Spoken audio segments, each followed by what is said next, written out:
佐藤海人と申します。いろいろとありまして、私自身、アスレチックトレーナーでもあり、鍼灸師、マッサージ師でもあり、ボディトーカーでもあるんですけれども、通訳のセミナーを、セミナーで通訳をいろいろしていまして、でその中で、今回こういう形でケリー先生の、引き継ぎというか、形で引き継ぐという形でさせていただくことになりました。そうですね、他にもいろいろなセミナーやってるんですけれども、ケリー先生、今日ですね、ケリーのことをよく分かっていただければと思いますので、よろしくお願いいたします。では、そしたらですね、最初に、TA の方のご紹介をしたいと思いますので、小林さん、まず、1分、1分ぐらいで、ケリー先生との、なんていうんですかね、関わりっていうか、お付き合いとか、あと含めて、ご自身の経歴も含めてなど、お話ししていただければと思います。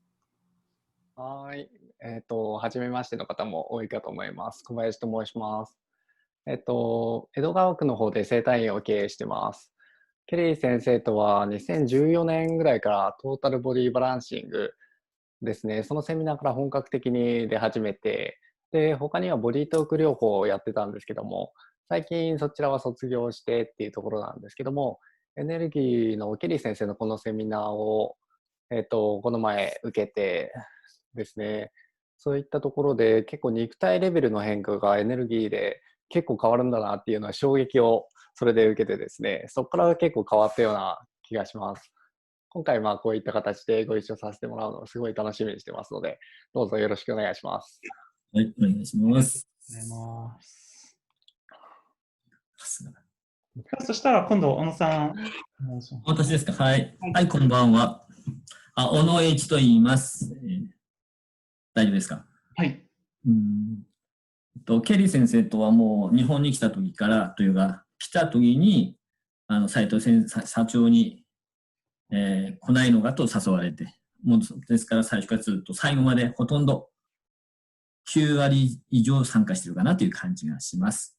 で、ケリー先生で学んだことを科学新聞社で定期的に小野塾と合体して1年に2回とか3回とかの勉強会をやってて、小林先生とか山田先生もになっています。で、ケリー先生からとにかく肉体レベルの勉強をですね、深く学びました。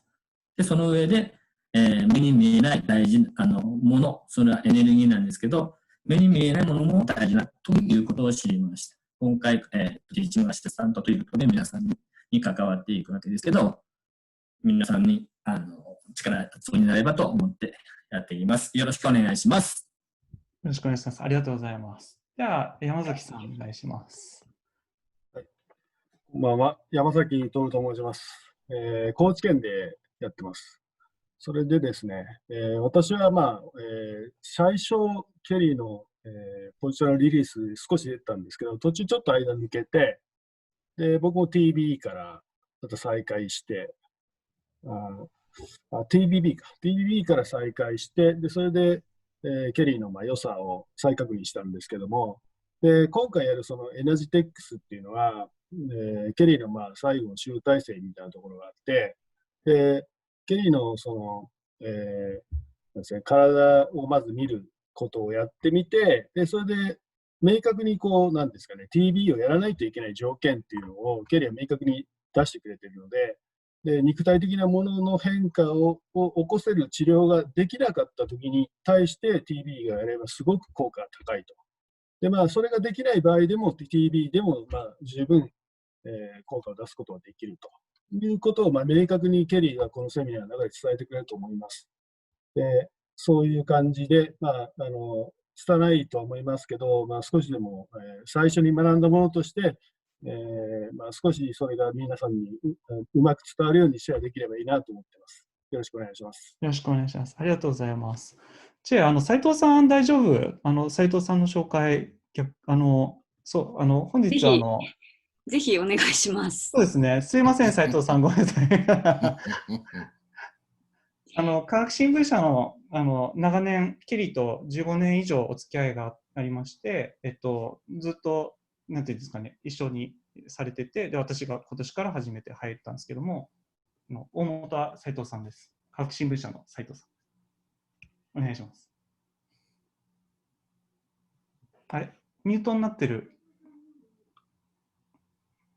本当だ、ごめんなさい。はい。科学新聞の斉藤です。ケリーとは本当、先ほどもちょっと話したんですけど、15年ほど前に、日本にお呼びして、それから昨年までずっと定期的に、来ていただいて、私はテクニカルなことは全然わかりませんけども、日本に来てケリーと一緒に、食事をしたり、一緒にしていることによって、ケリーさんのその人間的なその大きさっていうのかな、そういうのをこう感じるんで、こうとにかく日本に彼を呼びたいということをずっとやっておりました。で今回はセラピューティックさんのその佐藤君の方でこうやられるということで、まあ、我々がこれまでやってきたことをそのまま引き継いでいただいて、それでケリーさんがずっと継続的に日本に来れるように来ていただければと思っております。また何かこう私宛てにこうなんか質問っていうかこれまでのことで聞きたいことがあったら遠慮なくお聞きください。よろしくお願いいたします。ありがとうございます。本当にご支援というかサポートというかありがとうございます。OK です。じゃあそしたら、知恵、TU の方たちのビデオを、切る感じで。はい。はい。ご協力ありがとうございます。はい。Yeah, Carrie, they must really, admire, I could really feel that they learn a lot, they really respect you, as a person, as a teacher in many ways. Yeah. Well, first of all, I want to thank Saito-san for giving me the opportunity to come to such a beautiful country. I've loved every minute of it for 15 years. もうまず最初に何よりも斉藤さんにも感謝の様子本当に捧げたいです。本当に日本にいる毎分毎分を本当に楽しめたのは斉藤さんのおかげです。And the practitioners I've had the pleasure of teaching have been exceptional. These 3 TAs, they were the best in my class and just exceptional people and also exceptional practitioners. でやっぱり私として日本で過ごした時間だけじゃなくて本当に素晴らしい施術家とこうやって教えさせていただく機会があってまたねその方たちが素晴らしい方たちでそういう方たちに何かを伝えられるってことに対してもすごい感謝の気持ちでいっぱいです。And I miss watching sumo wrestling with Saito-san. 斉藤さんと相撲見に行くのなんかすごいねまた見に行きたいって言っています。ね、行きましょうまた。So my background for those that don't know me is I'm originally from Toronto, Canada, and I went to University of Western Ontario. And originally I went there to play football, but I got injured, and that led me into athletic training.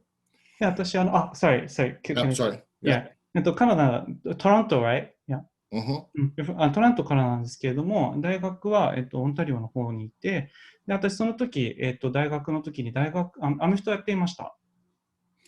And then when I got into athletic therapy, for me that wasn't enough. I studied physical therapy at the University of Toronto. で、私アスレチックセラピーを学ぶと同時に、そういう理学的な療法も、ユニバーシティオブトロントで勉強しました。So for there, I studied over 300 different techniques and then went to osteopathic school. 私はそれまでの間に300ものをさまざまな療法を主義を試しまして、で、なおかつその中にはオステオパシーの主義も入っています。Went to 2 schools. で私2つの学校行きました、オステオパシーの。One in Canada and one in England. 1つカナダと1つイングランド、イギリスのですね。And in England, that's where I met John Wernham, who was 99 years old when I met him. で、私がイギリスで会ったジョン・ワーナムさんっていうのは、その当時99歳でした。And I'll share some of his concepts this で、 evening. 彼のコンセプトをいくつかお話ししたいと思います。I also am a doctor of Oriental medicine. 私は鍼灸師でもあり、And I've been involved in Body Talk since 1997. I was here when John Veltheim first put it together in Sarasota, Florida. That's where I live now. で、今私が住んでいるサラソータ、フロリダなんですけれども、97年、要はもう初めの初期の段階からジョン・ベルトハイムと一緒にボディートークに所属しながら、ずっとそこに属しています。So those that are body talkers will understand that body talk, the description of body talk comes from Chinese medicine and osteopathy. で、ボディートークを知っている方はもうご存知かと思いますけど、ボディートークの概念って結構オステオパシーと伝統中医学のものから来てたりします。There are some body talkers that are purists. They just do body talk. They work on personal development and consciousness. で、ボディートーカーの中では本当に意識ワークをベースにしていて、それを要は自己啓発とかその成長をサポートするっていうものをメインにしている人もいれば、And I work on those things. 私もそれをやっていますし、But I'm a clinician. でも私自身実はクリニシャンなんですよね。I told you my background. I use all my resources when I see my patients. で私はやっぱりそのクライアントさんとか患者さんを目の前にしたときに、すべてのものを出します。すべての持っている知識を。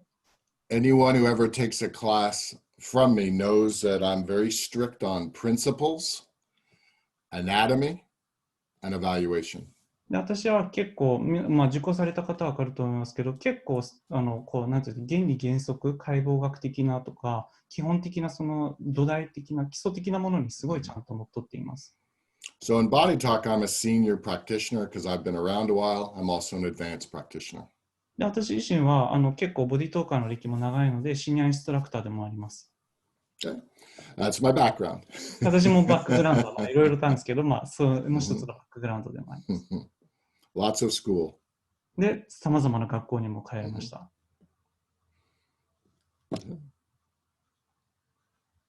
You had a question? なんか質問なんか質問ありますか今のところ。大丈夫そうですかOh, yeah. Oh, yeah. Yeah, I'm supposed to be questioning you. Yes. So, yeah, you talked about yourself. You've been teaching in Japan for 15 years. So, I was kind of curious about, some people wanted to know whether you do body talk sessions, but, do you do body talk sessions? Okay. Do you want to say that in Japanese? Do they understand the そう question? ですね。私自身、何人かから、質問というかご要望、リクエストがあったんですけど、ケリー自身がボディトークって今まだやってるのとかっていう話、施術をしてるのっていう話だったので、今質問させていただきました。So, I told you my background. And I've been doing body talk since 1997. 私はバックグラウンドも先ほど話したように、1997年からボディトークに所属して続けています。So I run a busy practice. I see 15 to 20 patients a day, and I have 6 practitioners that work for me. で、私は実際に1日15人から20人の、患者さんを見て、なおかつ 5人から6人ぐらいの、施術師も雇っています。For me, the most important part of body talk is the commencements box at the top. で、私としては、なんていうんですかね、一番ボディトークとして大事なのは、初めの開始のボックスのところだと思います。That's where we get permissions. Number one, I always get permission to treat somebody. で、そこでは必ず許可っていうのを尋ねます。で、そこで許可を得てから治療を始めていきます。But that's also where we get what is the focus of the session. で、そこの中にも、どこに対してのフォーカスをセッションの中でするかっていうのもあります、その箱の中に。Is this a general balancing or is it a specific agenda? でこれは一般的なバランスを取ることなのか、それとも、特定の、課題なのか。I want to know why did the patient come to see me? What are their goals? で私はそのクライアントさんがなんで、患者さんが来たのかっていう本当の真意を知りたいので。And here's an important question. How are they going to measure the success of the treatment? で、その治療をどれぐらい要は進歩したとか成果が出たっていうのを評価するか。So that's why I believe a lot in evaluation. I want to get a starting point and an end point after the treatment. なんで評価のっていうものに対してすごい重きを置いているわけなんです。始めと終わりに関して。Now, what I love about body talk is you come from a place of attention, meaning you're being present, instead of intention, creating a bias. で、私がボディートークが素晴らしいと思うのは、こう注目しているんですけれども、あまりそこに自分の意図を入れすぎないっていうところです。If I say I'm going to do body talk on every patient that comes in, I go against the principles of body talk. で、私が例えば、すべてのクライアントに対して必ずボディートークをやるっていうのは、私の、なんですかね、エゴ的な側面で、それを、なんですかね、相手の許可を排除してしまったことですよね。体の許可を。But saying that, I want you to know that I embody body talk. I've been with it since 1997. 私はやっぱりそのボディートークの概念をすごい重視しているので、97年から続けているわけなんですけれども。My background, which I told you, is in other modalities, the bubble at the bottom of the procedure chart. で、私の中でいろんな主義があるっていうのは、その他の様式っていうのがあります。So depending on why the patient is coming to see me and what I do, all depends on what the body wants. It all comes from body talk asking, what's the priority? で、私の基本的な原理としては、まずボディートークの許可で、そこからその他の様式でもし出たら、ボディートーク以外の様式をとか、彼が今まで培ってきた主義を用いてやっています。What's ready to shift today? だから今日何がシフトする準備ができているかに応じて必要、訴えられたものをやると。So if you understand that, I am always doing body talk. ってなると、私は常に毎回ボディートークをしているってことになります。And I'm very grateful to John Veltheim for teaching me this experience. で、私はすごいそのジョン・ベルトハイムに対してすごい大きな敬意があります。それを教えてもらったことに関して。I've seen a lot of people come and go in body talk since 1997, and for me, it's always very strange. Why? で、私としては97年から続けていて、ね、その間に多くの方が入ったり出ていったりしてるんですけど、私からしたらなんでっていう感じがしちゃうんですよね。I see the changes every day because I measure the changes. I know body talk works. で、私はその評価をちゃんとしていて、ボディートークによってそれらがちゃんと変わっているから、私はちゃんと続けていられます。Now, I may not be tapping every patient that comes in on the head, the heart, and the belly, but I'm using the principles. I'm using the chart. I'm using it the way it's supposed to be. 私は毎回そのボディートークの例えばフォーミュラでこう頭と心臓とお腹をタップするっていうのがあるんですけど、毎回それをするとは限らないですけれども、ボディートークの原理原則である体に傾聴して何が優先かっていうのには変わりありません。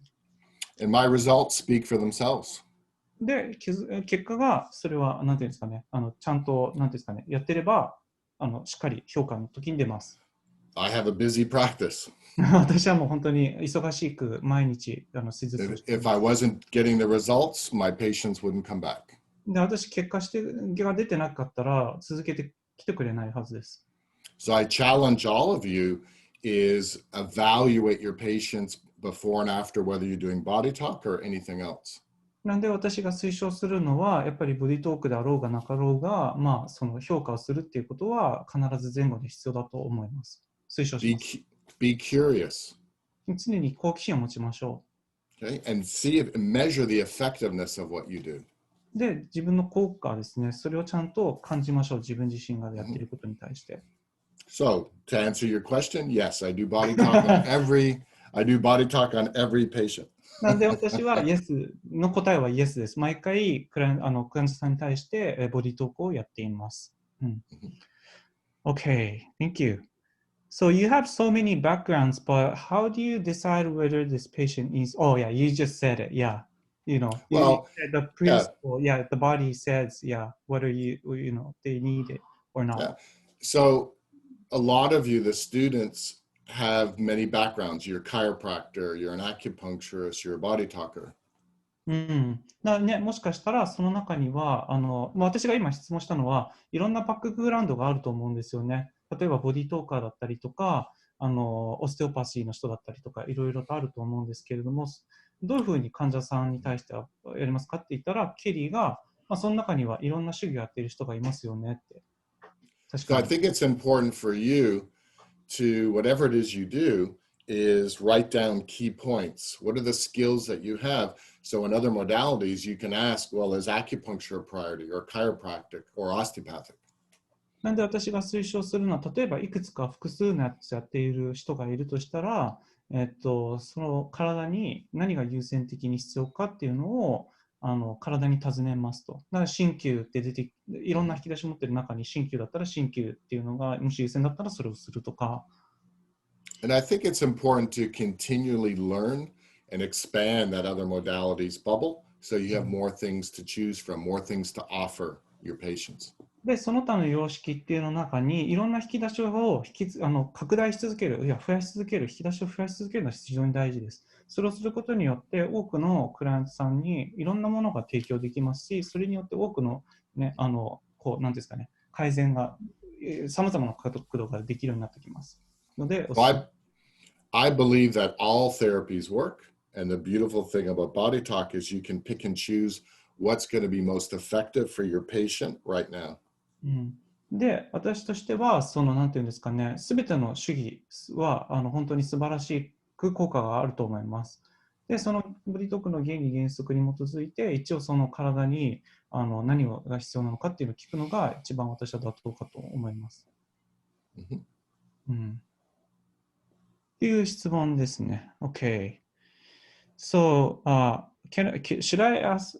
Okay. I'll say the question in Japanese first. Sure. OK. 例えば、ケリーさんの私 DVD とかいろいろ見てて、とか、Energetic の中でも見てて思ったんですけど、なんていうんですかね、エネルギーワークとボディーワークのギャップをどうやって埋めているのかっていうのを、なんかこう実際に実践してて感じたりとか、どういうふうにしているのかなっていうのが気になったら、それをちょっと質問していきます。So you mentioned about like bridging the gap between energy work and body work. What did you actually feel the gap in, in this through practicing? Okay. Well, let's give you an example. Let's say a patient comes in with a right knee injury. 例えば、患者さんが来て右膝が痛いとします。The first thing you have to understand is, well, how does a knee heal? How does it get better? What does it need? で、そこでまず考えなきゃいけないのは、膝はどうやったら良くなるかっていうことですね。何が必要としているか。Well, there are tissues around the knee, like fascia, muscles, and joints, capsule.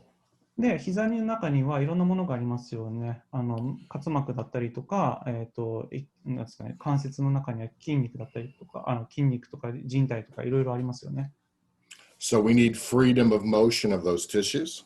でそれぞれのそれらの組織っていうのは、自由に動ける、本来動けるようになるはずですよね。Those tissues also need a supply of blood, energy, and nerve. でそれらにはやっぱりエネルギー的なものとか、血液とか、それらの供給するっていうのが大事ですよね。神経的な供給とかも。Which carry oxygen, nutrition, and energy flow so that knee will be able to heal. で、それによって、あらゆるものが流れて、栄養もそこに流れることによって、それによって治癒がが始まるからです。It's also important for that knee to be able to drain toxins from that area. で、膝自身がその毒素っていうのをこう流せるようにするっていうのも同時に大事だったりします。So we have veins, we have lymphatics, but also energy flow that take away toxicity. で、いろんなものが、なんていうんですかね、こういろんな手技を使ってそれを流すっていうことも可能ですよね。いろんな手法を使って。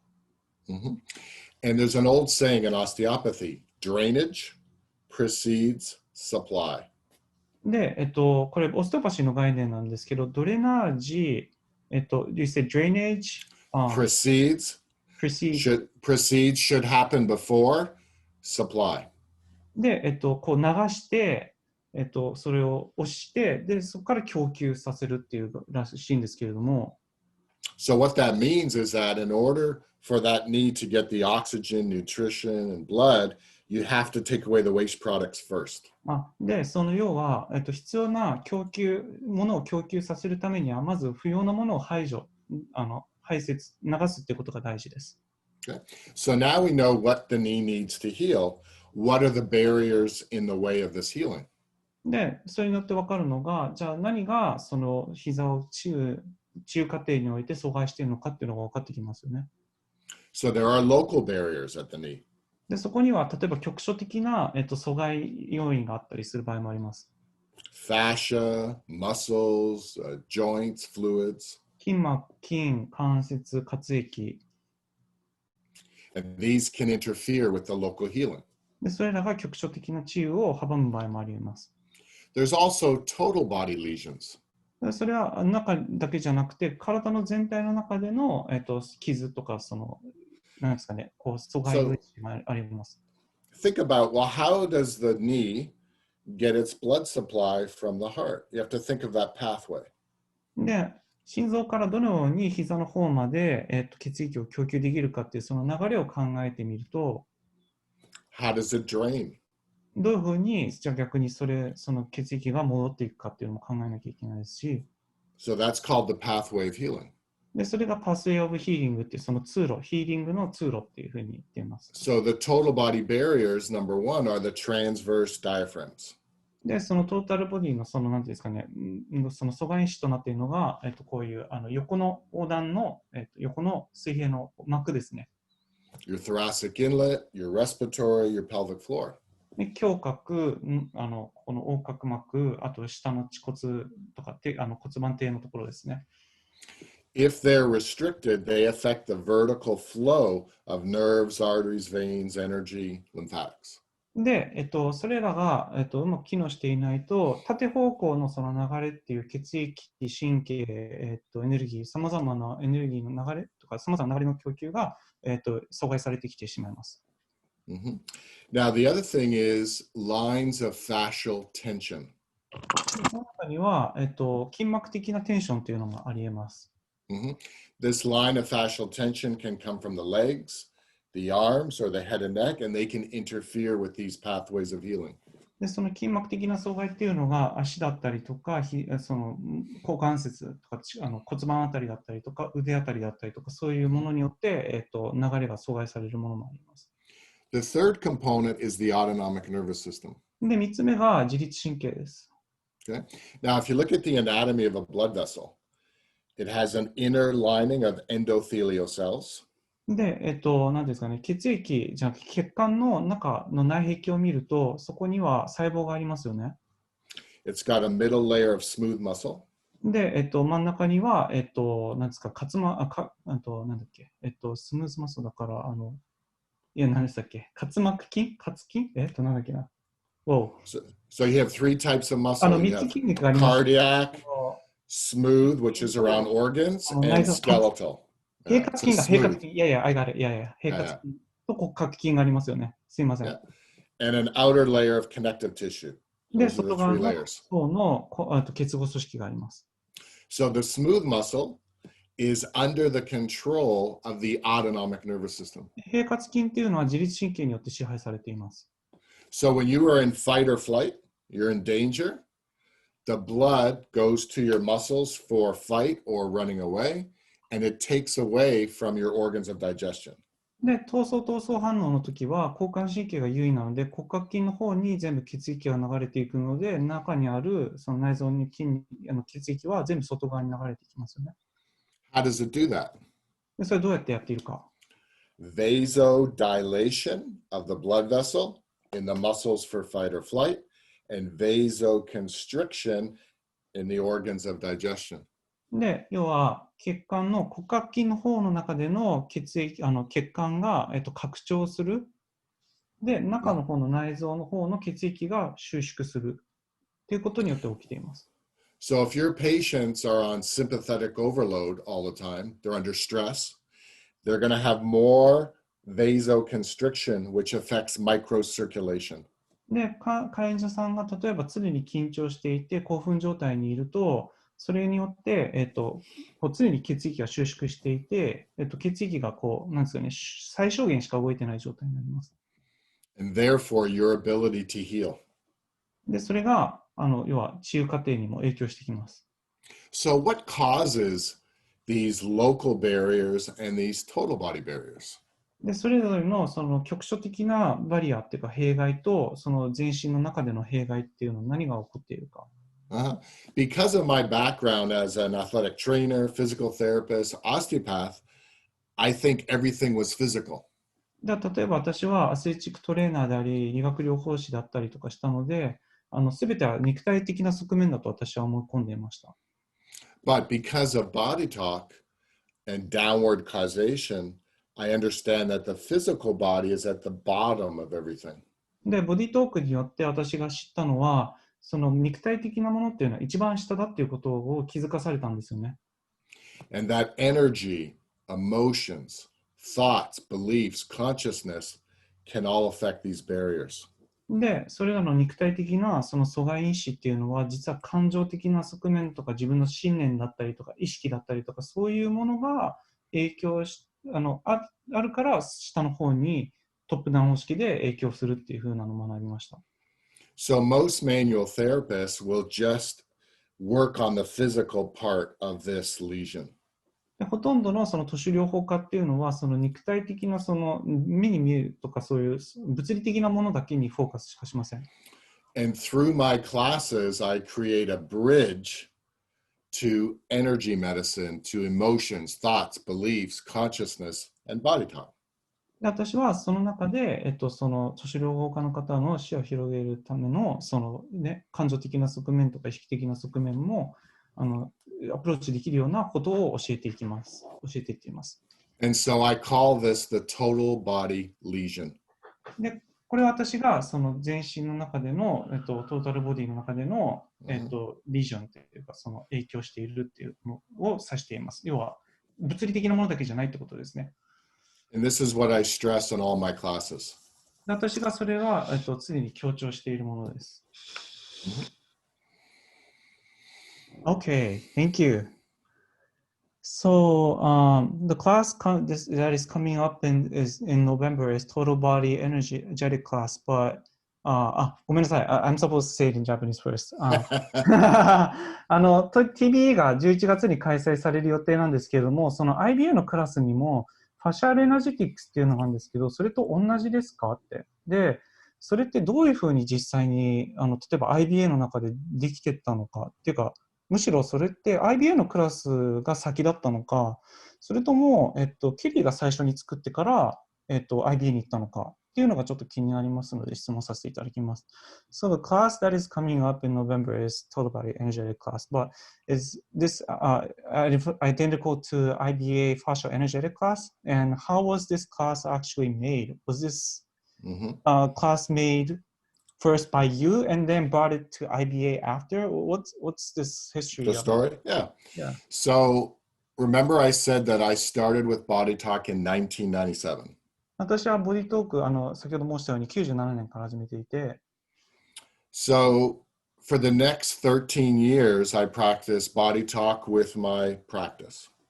私はその13年間、ずっとボディトークをプラクティスっていうか実践し続けてきました。In 2010, I was teaching my orthopedic evaluation class in Germany. で私、ドイツで、整形外科的評価のクラスを、That's for IBA class, right?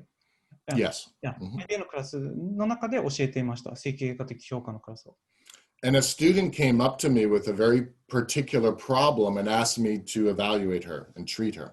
で、そのある参加者の中ですごい特定のものが何かしら問題があったので、それをちゃんとちょっと見てくださいみたいな流れになっちゃったんですよね。I told her you need a craniosacral therapist. で、私がまず最初に言ったのは、クリニオセイクラル、頭蓋腺骨療法のセラピストが必要だって言ったんです。She said, I've already had craniosacral therapy. It didn't help. では、私は、頭蓋腺骨療法やったけど、効き目なかったんですって返されたんですよね。The problem is most people that do craniosacral therapy, if they're a beginner, they're following a 10-step protocol. This means they treat everybody the same way. で例えばその頭蓋腺骨療法でよくありがちなのがその10回の中で必ず1回から10回までその全部決めた流れでやるっていうのがあるんですよね。So I said you need an advanced craniosacral therapist or you need someone who does body talk and craniosacral therapy. なので私が提案したのはその上級の頭蓋腺骨療法をやっている人かあるいはボディトークの中で頭蓋腺骨療法をやっている人が必要だっていうふうに言いました。Because with body talk, you can ask what's priority, what needs to happen. で、ボディートーク、先ほど申したように、何が必要かっていうのを、要は尋ねることができるからです。So I ended up treating her. だから私、治療しました、実際に。And I balanced her sphenoid with her left clavicle. で、私は、腸脛骨と左の鎖骨っていうのをバランスをしました。治療 On the body, on the body. 実際に肉体に対して。So cranial sacral therapy doesn't have a technique like that. It's not on their typical list. 頭蓋仙骨療法の中ではこういう治療法って実はないんですよね、プロトコールの中に。But I created it because of body talk and other modalities. で、私はなぜそれができたかというと、ボディートークとその他の療法っていうのがあったからです。その他の様式っていうのは。And then she said to me, "You've got to create a class that blends body talk with myofascial release and cranial sacral therapy." で、そこで提案されたのは、そのボディートークの中で、筋膜リリースとか、そういうものが他の頭蓋仙骨療法とか織り交ぜられるようなクラスが必要だっていうことをある日言われたんですよね、そのクラスの中で。So I did. In 2010, I started it wasn't really an IBA class. I just started to teach it for people I knew, integrating body talk with cranial sacral and myofascial release. But all the techniques were on the body. で、その中で、2010年でそんなこんなで、まず IBA の公式クラスではなかったんですけれども、その中、ボディートークの中で、頭蓋仙骨療法と、何でしたっけ、筋膜リリースができるっていうものを、入れたんですよね。そのクラスを作ったんです。So I taught 3 classes. 私は3つ And then IBA approved it, and now it became a body talk class.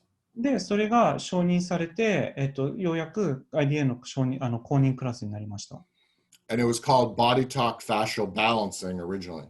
で、それ初めはボディトークファーシャルバランシングっていう名前でした。So in 2011 in North Carolina, I was teaching this class. で、そのクラス自体は2011年ノースカロライナで教えていました。And all the techniques are on the body. で、それらすべては肉体的なものに対してのアプローチっていう名目でのクラスでした。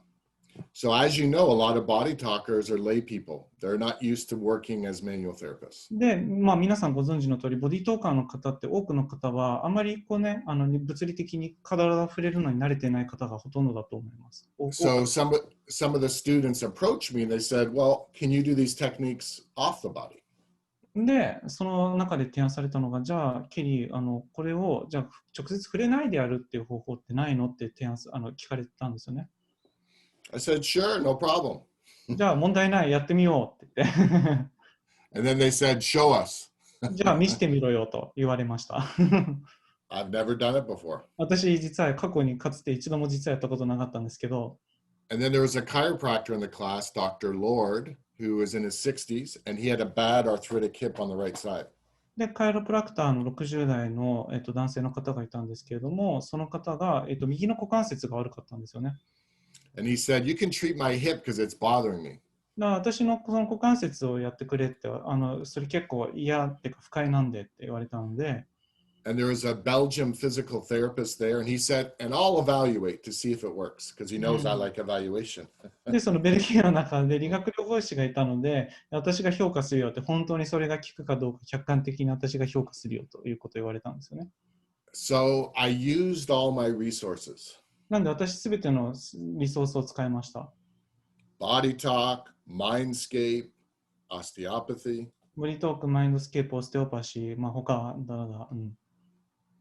So all of a sudden, I could see his right hip, I could see the bone, I could see the neck of the femur. で、私がその骨をスキャンして見えるんですよね。で、その中に大腿骨が見えました。I reach in as if it was in front of me and I grab the bone.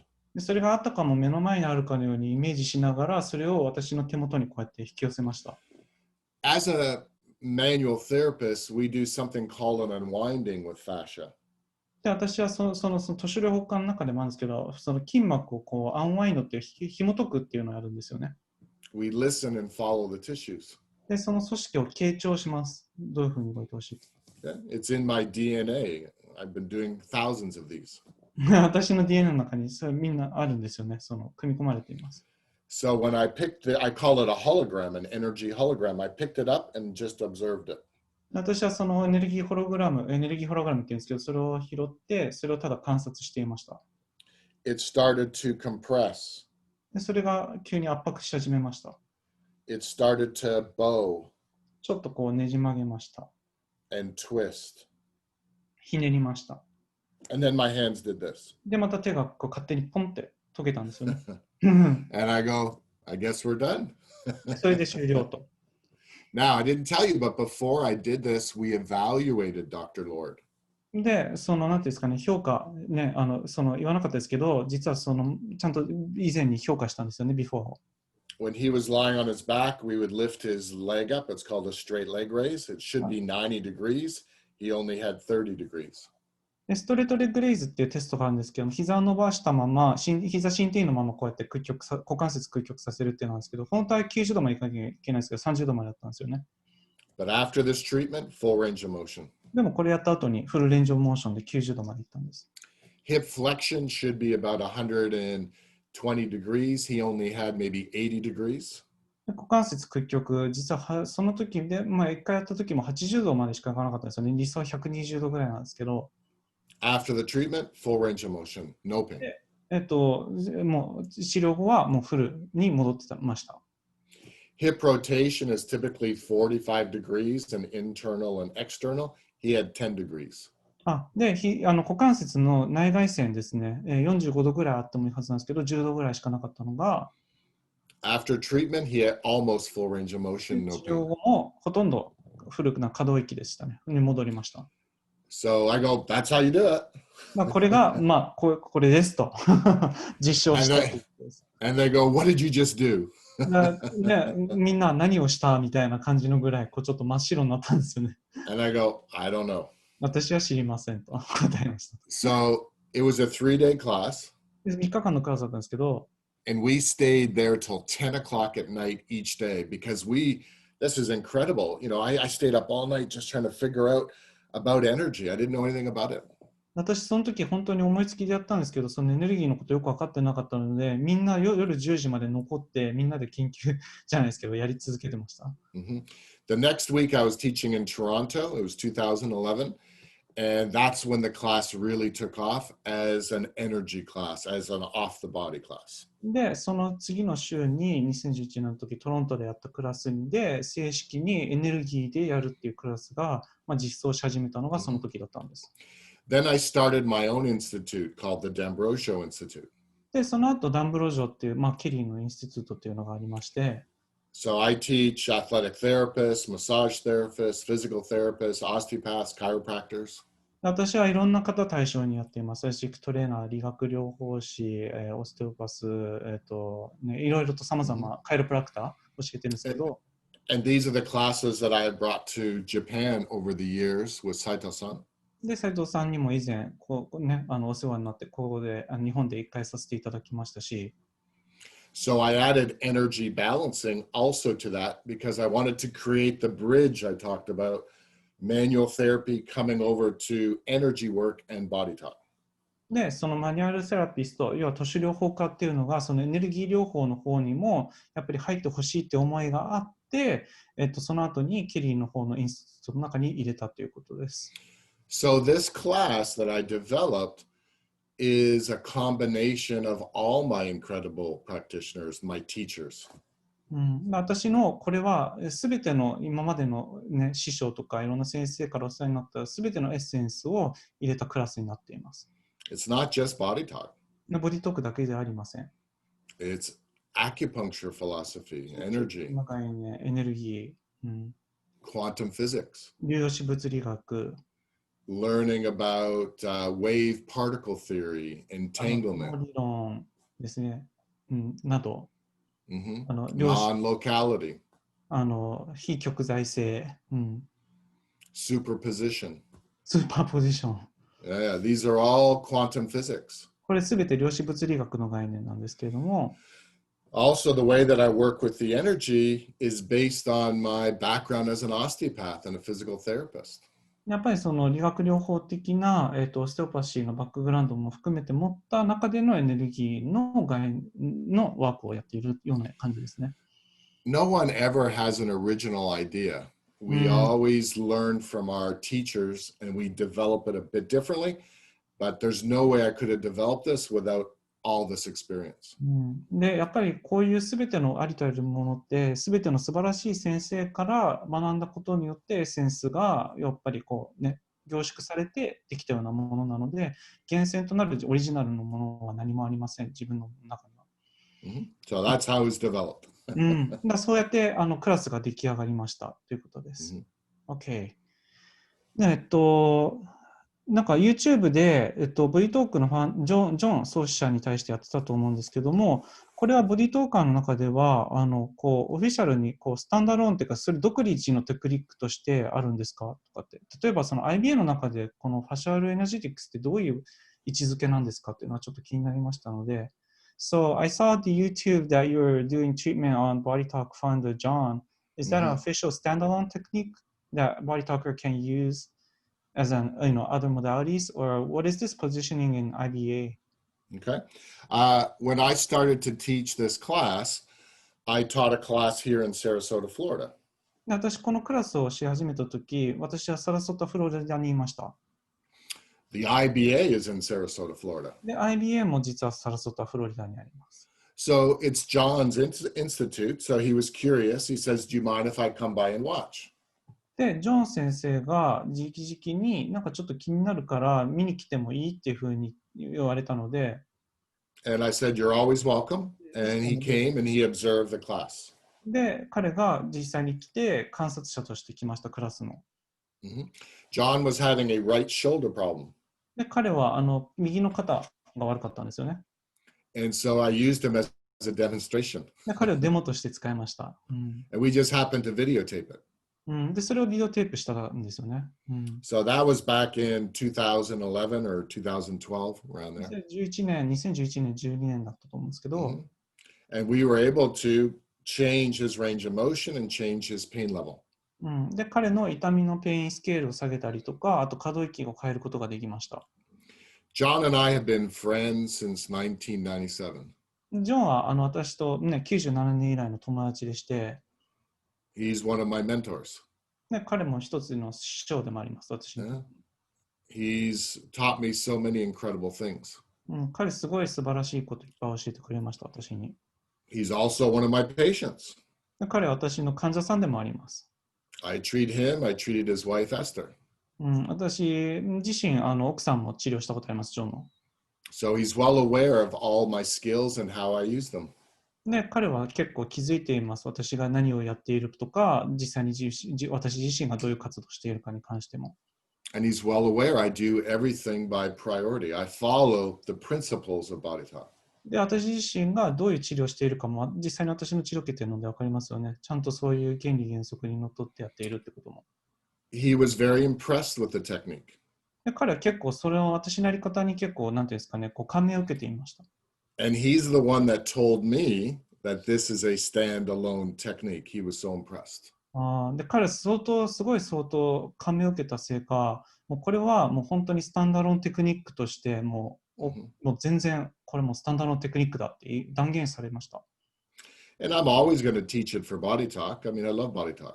私はボディトーカーの方にももちろん教えます。私自身ボディトーカーも好きなので。But I have my own institute as well. 私自身自分のね、要はインスティテュートがあるので。And so we are bringing energy balancing to people that normally wouldn't go to body talk. で、やっぱり私はそのエネルギーの分野っていうのをボディトークに本来あまり行かないとかそっちに縁がない人たちに対してやっています。ケリーのインスティテュートの中で。There's a lot of people that think body talk is very strange and very peculiar. やっぱりね、ボディトークってちょっとね、怪しいとか変だと思う方もね、言ってもおかしくないと思うんで。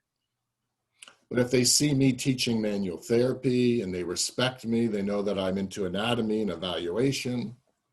私自身が結構ちゃんとこうやってね、物理療法的っていうか、ちゃんと主義的なものをやったりとか、評価もしっかりされているのを見ると、They'll listen to me when I start to introduce energy.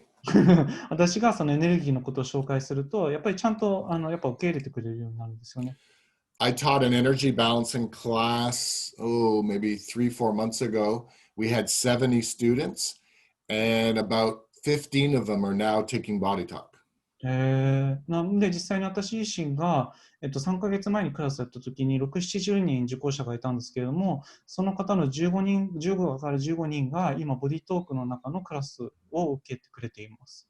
So when I do my introduction, I tell them the story I told you, and they go, "Oh, what's this body talk?" だから私がこうやって話すようにボディトークの話をするっていうのはそういうわけです。So that's how that came about. And I teach it for my institute as well to act as a bridge. で私はなんていうんですかね、私自身のインスティテュートで教えているのは、そのブリッジ、要は役割を果たすためですね、橋渡しの役割があるからやっているだけなんです。Wow. Thank you.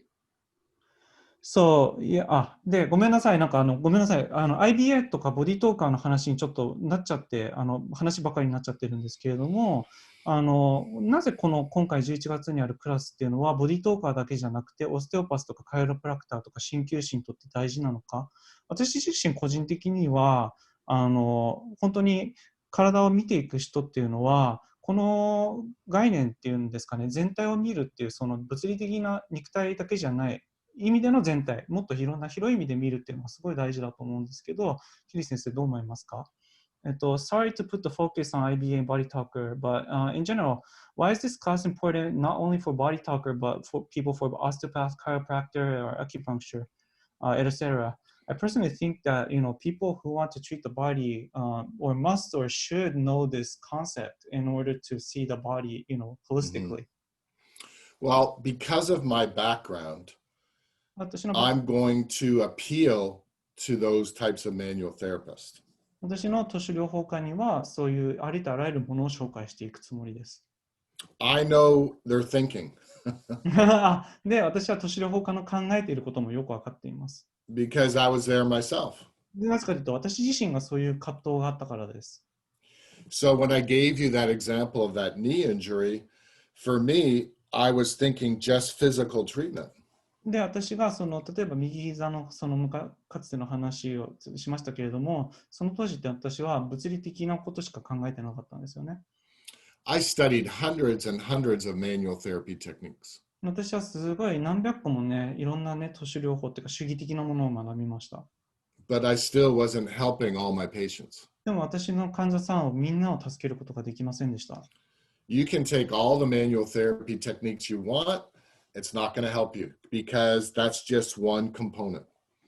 でもやっぱりその一つのその物理的なものだけの主義を学んでもいいかもしれないですけど、それはそこの側面しかやっぱりフォーカスできないんですよね。When I studied acupuncture, I learned about the flow of energy, so that added another component to it, but still that wasn't enough. で、私自身鍼灸も勉強したんですよ。で、そこにエネルギーっていう概念が入ってきて初めてそれを見るようになったんですけど、でもそれでもダメだったんですよね。It wasn't until I met John Beltime and he introduced to me emotions, thoughts, beliefs, consciousness, and how this can affect the physical body. で、ジョン先生と出会って初めてその感情とか思考とか信念とかそういう意識っていうのがその肉体的な体にどれだけ作用するかっていうのを教えてもらう機会がありました。So you have to understand that your body is made up of systems. 皆さん理解しなきゃいけないのは体っていうのはいろんなシステムによって成り立っています。And these systems are made up of organs. で、その器官とかシステムっていうのは内臓だったりとか、And organs are made up of tissues. で、その内臓っていうのは組織によってできています。And we have 4 types of tissues in the body. で、その中には4つの組織があります。Endothelial cells, この表皮、which is your skin, the lining of blood vessels and cavities. その内皮的なものですね、血管の中だったりとか、内皮細胞か、組織か。We have muscle, 3 types of muscle. で、筋肉の中にも3つの種類がありますよね。We have nerve tissue. 神経の組織もありますよね。We have connective tissue. 結合組織もありますよね。If you take any of those tissues and put it under a microscope, you're going to see cells. で、これらを例えば顕微鏡の中に入れると細胞っていうのが見えます。Even though the tissues are different, the cells will have common characteristics. で、それぞれの細胞っていうのは、よくよく見るとすごい似てるんですよね。でそれらはすごい共通の、いや別の場所でも共通のものを持っています。細 The 胞は。 cells are made up of organelles like your nucleus, mitochondria. で、なんていうんですかね、細胞自体っていうのはいろんな器官、消化器官っていうのがあります。なんですか、ミトコンドリアだったりとか、小胞体だったりとか。Mhm. And they're made up of biomolecules like fats, carbohydrates, proteins. でそれらは、分子、生物的なものですよね。何ですか、炭水、カーボハイドレート and Fats, proteins. 脂肪とか、タンパク質だったりとかですね。Mhm. So those are big molecules, biomolecules, big でそれ ones. らは大きい何ですかね、分子ですよね。Mhm. And biomolecules are made up of molecules. で、細胞分子っていうのは、何ですかね、分子によってできています。Mhm. Molecules are made up of atoms. で、それらは、原子によってできています。What's an atom? で原子っていうのは何か、Okay, a proton and neutron in the center of the nucleus. 陽子、電子、what did you say at last? A proton and neutron, they're the nucleus of the atom. 核ですね。原子の中の核です。Mhm. And they're made up of quarks. でそれは光学でできていますよね。And then we have electrons moving around the center of the atom. で、原子の周りに回っているのは電子が回っていますよね。Mhm. And they're made up of leptons. で、それはレプトンズっていうものからできていたり。So if you were to say that the center of an atom is the size of a peanut, で、それが、例えば原子っていうのが、ピーナッツのサイズだとします。the size of the whole atom would be the size of a football stadium. で、そうすると原子そのものはフットボールスタジアムぐらいの大きさになります。So you can see that there's a lot of potential empty space. で、その中にはそれだけの潜在的な空間っていうのが内在します。Think of an electric fan. なんかこう、何ですかね、扇風機を思い描いてください。And make sure it's turned off. で、それがオフ、電源入ってないとします。You can put your hands between the blades. There's empty その間 space. になんかこう手を入れることってできますよね。動いてないときって。But when you turn it on, it's moving around. There are no empty spaces. でもそれが動き始めると、もう空いてる空間ないですよね。全部、こう動いてますよね。And that's how your body is. Your body is composed of all those things I talked about. で、その体っていうのはすべてこういうもので構成して動いて、成り立っています。Everything you see around you, wood, concrete, everything is made up of what's in the periodic table. They're all made up of elements, which are atoms. で、そのすべて木とかありとあらゆるすべてのものっていうのは原子記号からできています。チャートがあるじゃないですか、原子のチャートが。そこから成り立っています。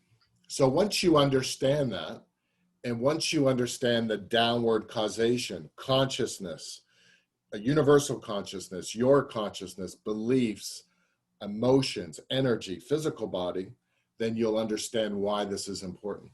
で、なんていうんですかね、集合意識、自分の中の意識、信念、感情、エネルギー、体っていうのがトップダウン式で働くっていうのを考え、そういう形だとそういうふうになるんですよね。そうすると、その考えがいかに大事かっていうのが分かると思います。So when somebody comes to me and they have a shoulder problem or a knee problem, I don't just look at them as if they're a physical entity. I look at this total body lesion.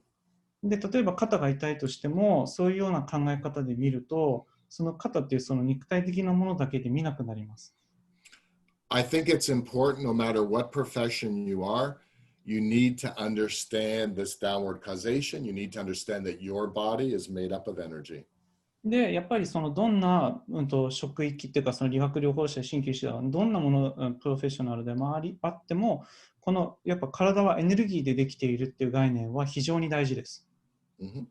And I think that you will see, if you attend the class, that I always do evaluation before and after, because that helps to prove that something had shifted as a result of this work. で、私自身がなるべくその評価を前後ですね、するっていうのは、そのエネルギーっていうものに対してやることによってどれだけ変わるかっていうのを見せるためにあるわけです。Okay. Nani? Oh, yeah, 30 more minutes. Okay. Okay. So, まあ、実際に TBE と TBB っていうのが DVD で日本で売られてるんですけれども、私自身先日それを見た感じですと、すごい土台となるテクニックであり、ボディトーカーだけじゃなくても他のプロフェッショナルはこれ見て学ぶことによってすごい、得ることが多いと思うんですよね。で、評価をこうプロフェッショナルにちゃんと評価もできるようになるようなくらいちゃんとした教材だと思うんですけれども、どう思いますかっていう質問をしたいと思います。Along with that, TBE and TBB is sold in, DVD in Japan, but I think it's a fundamental technique that, a lot of people could benefit, not just body talk, but other professional. It's very beneficial to learn. So they can evaluate, actually treat the patients professionally. But what do you think about that? Yeah, TBE is total body evaluation. And I shot that video in Tokyo with Saito-san. TBB、実際にこれ TBE とかも DVD を日本で撮影しました、斉藤さんと一緒に。Anyone that's ever taken a class with me knows that I stress principles, anatomy, and evaluation. で、私のクラスを一度受けたことは分かると思うんですけど、私は結構原理原則、機能的なものって解剖的なものをちゃんとしっかりと基づいて教えます。Why do we evaluate? なぜ評価をするか。To show change. やっぱり違いを見せるためです。You as a practitioner, you're all by yourself in your office. How are you going to know whether you're doing something correctly? You need to evaluate. どうやってそれを正しくやっているかっていうのを証明するんですか、それをしないで。You evaluate, you treat, and you reevaluate. Were you successful? で、要は評価して、治療して、また再評価して、で、それによって成果が得られて、要は、いい。I don't need anybody to tell me I'm doing something right or wrong. I see it every day in my office 15 to 20 times a day because I'm always evaluating. で、私がなぜその15人とか20人見れているかというと、私が毎日ちゃんとそれをしっかり評価しているからです。And the other reason why I evaluate is so my patient can see the changes. で、なぜ私がもう一つ評価をする理由はっていうと、やっぱりそのクライアントさん自身が違いを感じたりとか見たりができるからです。実感できるからです。Because if they see the changes, they get excited about what you just did, and they're going to tell other people. That's how your practice grows. で、やっぱりその実際に評価したことによってどれだけ変わったかっていうのが、実際にその人が感動した体験によって、これだけ変わったんだよっていうのを人に伝えて、それによってまた口コミが増えてくるからです。So I find that a lot of students don't know how to evaluate. で、私はやっぱり多くの生徒さん教えてると思うんですけど、多くの方が評価の仕方を知らなかったりする場合が多かったりします。So I made this very simple. There's 4 steps. 私はその4つのステップっていうのを入れています、この DVD の中に。This is good for anywhere in the body. で、これはどこの体にも当てはめられます。Number 1 is asymmetry of posture. で、1つ目は、非対称性ですね、A の。So you put your hands on the area that you want to measure. Is it symmetrical or is it asymmetrical? で、評価したい部分のところに手を置いて、それが実際に対称性か非対称性かを見ていきます。Step number 2 is range of motion. ステップナンバー2はレンジオブモーション、可動域です。Active range of motion, that's the patient lifting their own body part. 自動で自分で動かすっていうのがアクティブレンジオブモーションですね。And passive range of motion, me evaluating. で、受動的なレンジオブモーション、可動域は私が実際に動かして、その可動域を見ていきます。So if I only can lift my arm this far, why? Why can I only lift it that far? 私自身がこうやって上げたときにここまでしか上がらなかったら、じゃあなんでこれ以上上がらないのか。What's the nature of the barrier? じゃあ何が自然的にそれが阻害因子になっているのか。If it's a hard end field, that's joint.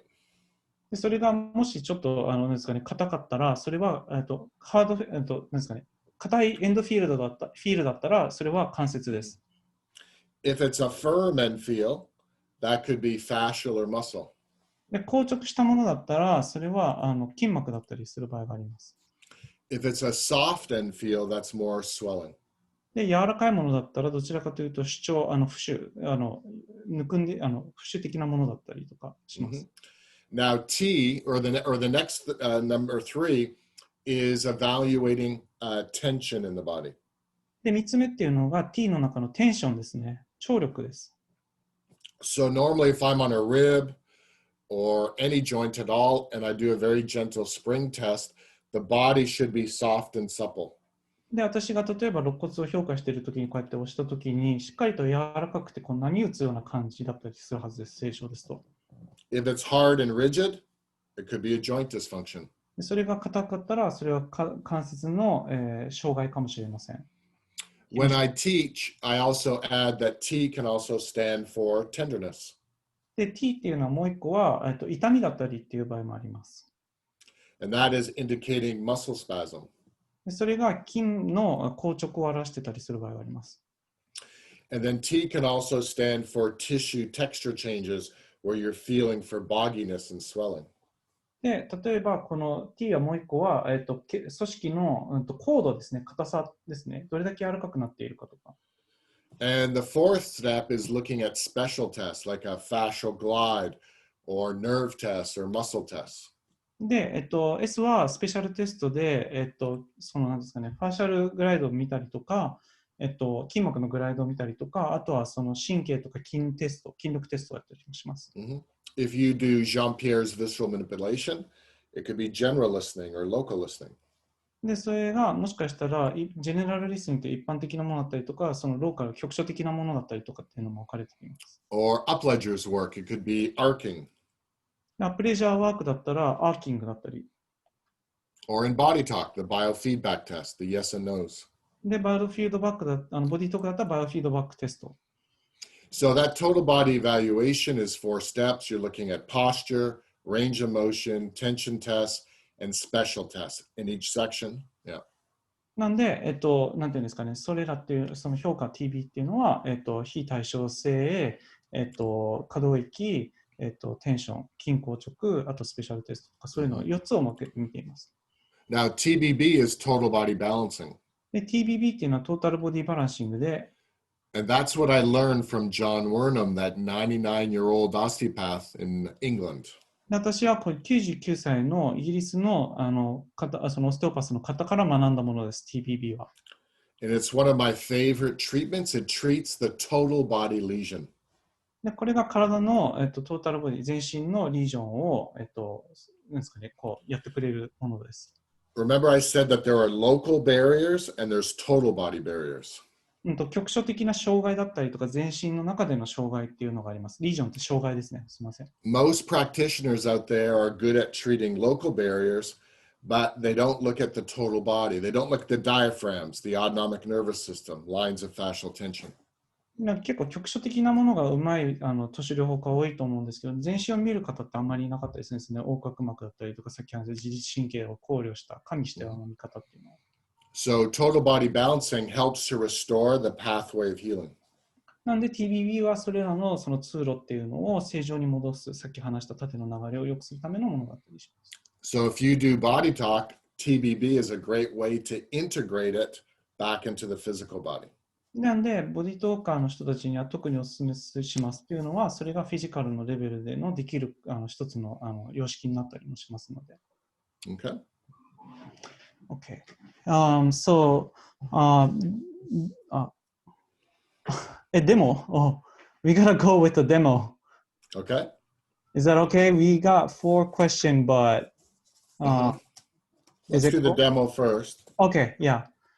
そしたらデモをやりたいと思いますので、ちょっと時間的におっしゃってるので、そしたら、山崎さん、はい、ありがとうございます。ちょっとご協力お願いします。Yep, he's gonna be the one that, you know. Okay. Yeah. 立っていただきまして。Everybody should pin him. Like if you hover your cursor over, there's 3 little dots. If you go there, you can pin him. パリを固定してもらっていいビデオの固定。皆さん、3つのところを押すと、Is it pin? Yeah, it's called pin the video. That means that we're going to see him. Yeah, is it pinned on yours too? Yes, I see him. Yeah. Okay. じゃあ皆さん、そういう感じでピンを止めていただきます。OK。All right. So I'm going to ask him to do some things. I'm just going to do a little treatment on him. All right. So I want you to stand there and just be relaxed. リラックスしてそのまま立っていただきます。Yeah, you're okay. Don't worry about anything. Yeah, that's perfect. はい、それで大丈夫です。Just close your eyes. 目を閉じていただきます。And I want you to just be aware, are you weight bearing more on one foot or the other? で、実際に立っている今、重心の感覚どうですかね。左の方が乗ってるかな、右の方が乗ってるかなって、どうですか And make sure he answers you. で、左が乗ってます。it's more on the left side. Left side, okay, good. And I want him to just tune into his body, go up through his legs, his pelvis, his stomach, his chest, and be aware of any tension. Is it symmetrical or is there any tension there? で、足から骨盤から上、肩の方までこうやって意識を向けていく中で、その中でテンションとか、なんか制限とか、痛みとかなんか感じるものってありますか？左の、硬い部分ですかね。膝から下。膝から下。左足の膝から下の感じ。So left knee till down feels 重い感じですか？そうですね。少し重い感じです。Feels heavy, yeah. Heavy, okay. And what does it feel like in the rest of his pelvis, his abdomen and chest area? 例えば上の方はどうですか？骨盤から上の方とか、お腹とか体幹部分とか、腕とか肩とか。少し前頸部の左側のこの辺りですかね。この鎖骨あたりですか？そのあたりに何を感じますか？なんかちょっと重さのような感じですかね。Has some heaviness around here. Okay, very good. Now, have him tune into his shoulders and his arms. Does he feel like one arm is longer than the other? Is one arm or more one shoulder more forward? Does he feel any tension in his arms? で、腕自体にどっちかの方がなんか引っ張られてるとか伸びてるような感覚とか、なんか肩あたりにテンションとか、あるいはどっちかが前に来ているとか、そういうのってありますか？左肩が少し下に下がってるような。Feels like the left shoulder is kind of down. Okay. 腕はどっちの方がなんか長いっていう感覚とかありますか？特に。左側ですかね。左側が長いか。Kind of feels longer on the left side. Okay. Now, any tension in his head? What's the position of his head like? Does he feel like he's forwards, backwards, tilted, or rotated? 頭のテンションはどうですかね？なんか結構ちょっと前にあるような感じがしますか？とか、なんか硬いな。前傾してると思います。Feels like it's kind of forward. Okay. So now that's the postural evaluation. So now we're going to do range of motion. これが姿勢の評価です。なので今度は何ですか、可動域の評価をしたいと思います。So I'm going to ask him to bend his head forwards, pause, and then bend his head backwards and see which movement is better and if there's any tension. で、ゆっくりと首を前にこうやってやったり、で、後ろの方にこうやって進展して、その中でテンションとか、なんか違和感とかありますか？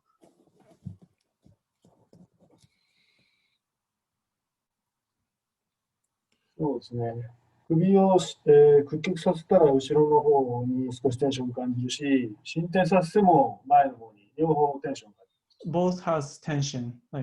Like if he flex, he feels tension on the back. If he extends, like he feels tension on the front. Okay. I want him to turn his head to the left and then to the right. 左に首を回旋していただいて、で、ゆっくりと今度右に回旋していただいて、このテンションとかどうですか？ What does he feel there? どうですかね？どっちの方が行きやすいとか。そうですね。両方テンション感じますけど、左の方が若干行きやすいですかね。左の方が行きやすい。左の方が行きやすい感じ。左の方が行きやすい感じします。So he has tension on both, but left is easier to move. Okay, very good. Now with his right arm, I just want him to lift his right arm to the first sign of resistance and then the left arm. で、右肩をこういうふうに上げていただきます、ゆっくりと。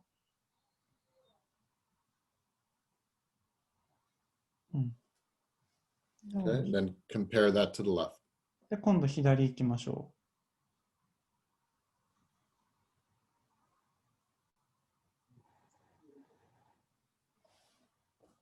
う。下ろしどうですか？左側が上がりにくいですね。So left is easy to, no, hard to, abduct. Okay. And then one last test with him standing there. I want him to lean sideways to the left, so reach for his left knee, and then do the same to the right. で、体幹側屈して片方の膝の方につくようにですね。そうですね。And see what that feels like, if there's any tension with that. で、逆側ですね。で、どっちかにテンションとか制限とかどこかに感じますか？両方感じますけど、はい。特に左側に倒すときがきついですね。左に倒したときにどこにテンション感じますか？左に倒すときに右側にテンション感じます。で、右に倒すときも左側にテンション感じるけど、両方感じますけど、左に倒すときの右の方のテンションが強いです。So it feels both sides tension on the trunk, but especially the right side feels more than the left side. More tension. Okay. Yeah, right. Okay. All right. So as I look at him, so we just did some range of motion, just a couple of things. Right now I'm going to do a treatment of fascial energetics. 私、これからファーシャルエナジェティクスのちょっと治療法をやっていきます。ちょっといろいろ可動域の評価をしましたので。So I'm being drawn to his left neck and shoulder region. で、私、今、焦点が左の首と、肩ですね。の領域です。I'm going to get him to turn his body to the right, so his left side is facing me. なんていうんですかね、左肩が前にカメラの方に見えるように、そうです。向いていますね。So I want him to do that because I'm going to place my hands in that area on his left side. で、私があたかもその左の肩に触れているかのように意識したかったので、こういうふうに動いていただきました。So I'm just treating just a general lesion. I'm just going to have him gently breathe in and out. で、一般的なその障害ですね、を見ていきます。And with his right hand, he can gently tap over his heart. で、左手で、なんていうんですかね、ハートでタップしてください。No, his right hand. No, right hand. Oh, right hand. ごめんなさい。右の方でしたね。No, just his heart, over his heart. で、ハートだけです。ごめんなさい。ハートだけ Yeah, です。 nice and easy. Yeah. Now, as I'm doing this, I feel the front of his body opening up, but not the back. で、私は前の方の肩の方が開いていくのを今観察しています。There's a little bit of an emotion in there. It's a definition. 感情があ And りますね。it's a little bit of fear. It's a little bit of hesitation. ちょっと恐れですね。ちょっとこう躊躇するような感じの。Okay. He has a satellite that's connecting with father energy. サテライトですね。お父さんのエネルギーですね。Okay, there's a belief system. 信念システム。This is a subsession. サブセッション。And the belief system is, 信念システム。 it's almost like I need to get better. Like he puts a lot of pressure on himself. Like he's a very successful person, but he puts a lot of pressure on himself to get it right. すでにもう結構ね、ある程度成功しているのにもかかわらず自分に結構プレッシャーを与えている。もっと良くならなきゃ、もっと成功しない。So I want him to tap his head, his heart, and his belly for one breath.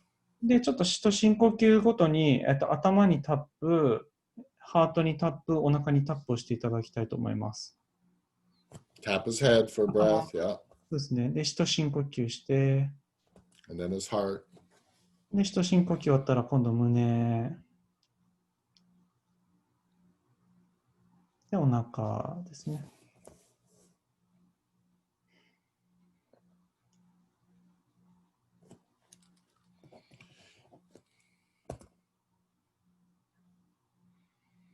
All right, just relax. So I'm just going to come in on his left first rib 今度は11肋骨ですね。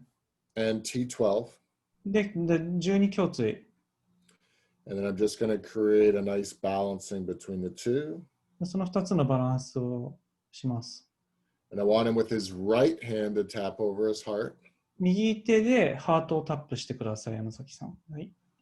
Yeah, nice and gentle. Nice gentle breath. で、深く深呼吸します。So the first rib is starting to move. で、第一肋骨が動き始めて、There's a little bit of emotion in the back. 後ろに感情がありますね。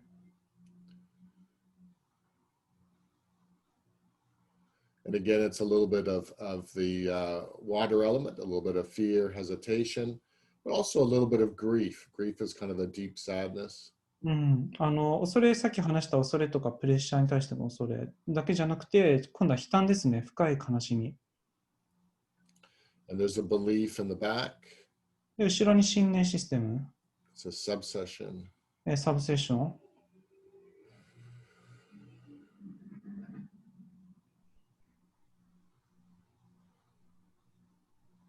It's kind of like I want to be appreciated for what I do. That's it. I want to be appreciated for what I do.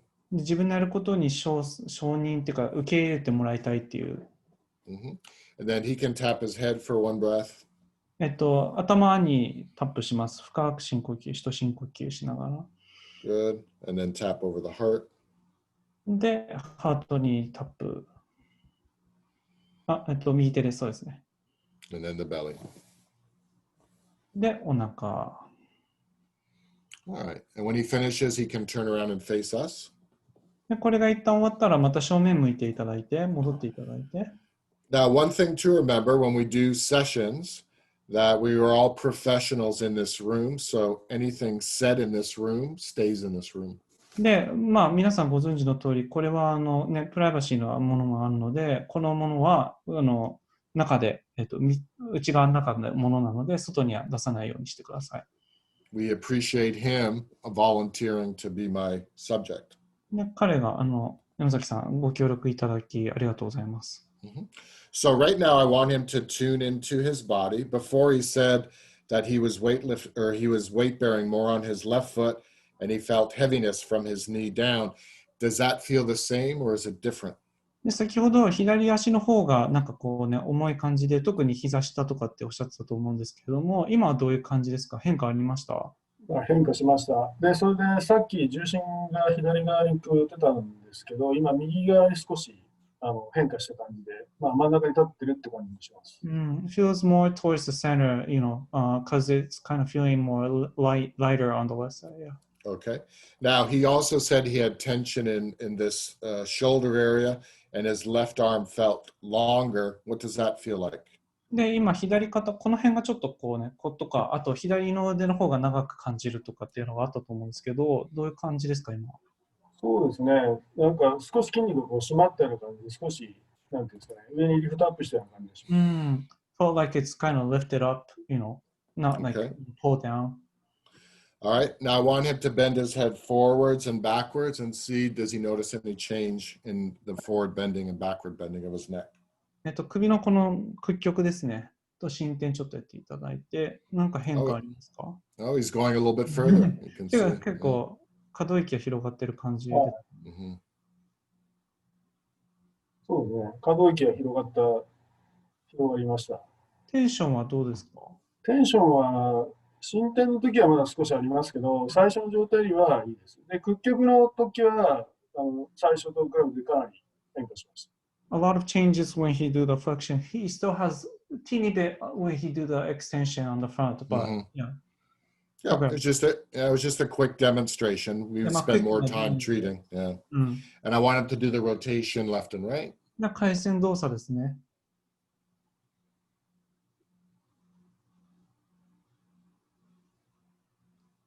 And what does that feel like? どうですか？そうですね。最初より変化してます。両方とも広がったような感じがします。Feels wider or, range of motion improved on both sides. Now check right arm movement and then left arm movement. 右肩の動き、可動域見てみましょうか。そうですね。動きと、そうですね。And he had tension in his left arm before that. We'll see what that feels like. 左の方どうですかね。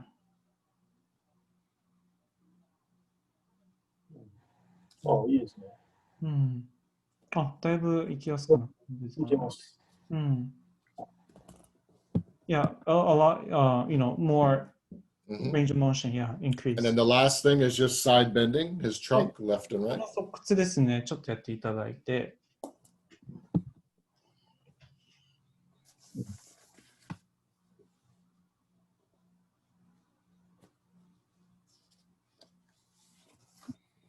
さっき、膝の、なんですか、膝の関節の裂液にちょっと触れなかったんですけど、今両方とも触れる感じですね。he couldn't reach the knee, but now he could reach towards the knee. All right. Well, thank you very much. I appreciate that. ありがとうございます。ご協力ありがとうございました。よいしょ。Hmm. There you go. Yep. So, should we continue the Q&A? And if people need to leave, they could leave. Sure. Yeah. That's fine. I'm okay with time. Do you still have a bit more time, Kerry? Yes. Yeah, I'm fine. そしたら、お時間になりましたので、ちょっともしご予定がある方は、後日動画でも見れますので、ご退出いただいて大丈夫です。このまま引き続き録画しながら、Q&A 最後まで続けていきますので、残りたい方は、ぜひ、最後まで残っていただければと思います。よろしくお願いします。So, going back to the question, there is a same, ごめんなさい、日本語からでしたね。TBE のクラス、その評価のクラスっていうのが、正式に、IBA のクラスの中にもあるんですけれども、それがボディトークオーソペディックイバリエーション、整形画的評価とか、トータルボディスクリーニングエバリエーションっていうクラスがあるんですけど、これボディトーカーにとって何で必要なんですかっていう質問をしてみたいと思います。There is a same TBE course officially in IBA class and it's called Body Talk Orthopedic Eval and Total Body Screening Eval. Why is this important for Body Talker? Well, I think I mentioned it before is that, energy work or body talk is very subtle. It's very difficult to see what's happening. で、先ほども申しましたけど、ボディトークっていうのってすごいエネルギー的なものなので、すごい鋭敏な感じで、やっぱりね、評価しづらかったりするものがあったりします。And we don't evaluate to diagnose, we evaluate to show change. で、診断のための評価をするのではなくて、変化を見せるための評価をします。It's evaluation. Evaluation is the primary reason why I'm still in the IBA, why I'm still teaching it and doing this, because I see the amazing results. で、私がなんで IBA にしっかり残っていられるかというと、その評価っていうのをちゃんと教える意義を感じていますし、それによってすごいやっぱり大きな、なんですかね、成果があるからですね、皆さん、施術家にとって貢献できている。So it's important for you to learn to evaluate so you grow as a practitioner, but also so your patients see the changes.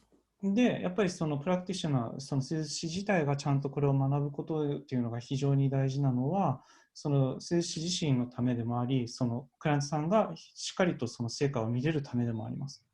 When your patients see the changes, that's how your practice grows. で、やっぱりそのクライアントさんの可動域の変化が見えて初めてその自分の施術っていうのが口コミで広がっていったりとかしていきます。Now, if I would have done that demonstration on energy balancing without those evaluations, you wouldn't have thought it was such a big deal. But because he could feel changes, oh, something happened. で、やっぱりその評価っていうのを例えばしないで、ただ今さっきああいうふうなことをやったとしても、なんか起きた、なんか変化したよねとかってバグッとして終わっちゃうんですけれども、ちゃんとした評価することって具体的に、本当にこれだけ動きが変わったし、なんか感覚が違うっていうのは伝えられるわけです。And we include evaluation in this class. So you're going to learn how to do what I just did on somebody else. で、エナジェティックのクラスの中でしっかりとその評価っていうやり方も盛り込んでいきますので、そうすることによって、クライアントさんにもそういう提案がというかことができるようになります。So remember I gave you the case study of someone with a knee problem. で、先ほどケーススタディですね、膝の話しましたけれども、And we talked about what does a knee need to heal? で、いつ膝が良くならなきゃ治癒しなきゃいけないとか、What are the barriers? どれが弊害となっているとか、We can have total body barriers. でそれが体全身の中でのその障害だったりと And か、 they affect the pathway of healing. でそれらがその治癒の流れをせき止めてしまう可能性があります。So my total body screening evaluation class evaluates the total body lesion. でトータルボディスクリーニングというクラスは、そのトータルボディの、その全身の中でのその弊害、リージョンを、障害を評価していくためのクラスです。We look at the transverse diaphragms, we look at the lines of fascial tension, and the autonomic nervous system. で、横のその膜ですね。と、あと、筋膜と、あと、you said fascia, diaphragm, and Autonomic nervous system. 自律神経を評価できるようにしていきます。So you're trying to see, is this patient set up for healing? Very important. で、これらが、なんていうんですかね、その、ちゃんと、正当に評価ができているかっていうのが大事ってことです。Or is this a local problem? で、それが全身なのか、それはあるいは局所なのか。So Body Talk Orthopedic Evaluation teaches you how to evaluate the local lesion. で、ボディトークのその整形外科的評価クラスっていうのは、その局所っていうのをちゃんと見ていける、評価できるようにするためのクラスです。なので2つあるんです。We use those 4 steps I just talked about in the total body evaluation DVD. で、先ほど話した4つのトータルボディエバリエーションっていうのが、その4つの要素っていうのが入っています。So that's why we have 2 classes. One class evaluates the total body lesion. The other class evaluates the local lesion. で、要は一つのクラスが全身の中での障害を見ていくのに対して、そのもう一個のクラスっていうのは局所を見ていくの障害を見ていくっていう、そういうふうに分けられているので、そういう名前のクラスになっています。And it's important for you to understand as a body talk practitioner that when we do body talk and we tap out a formula, you are affecting these barriers.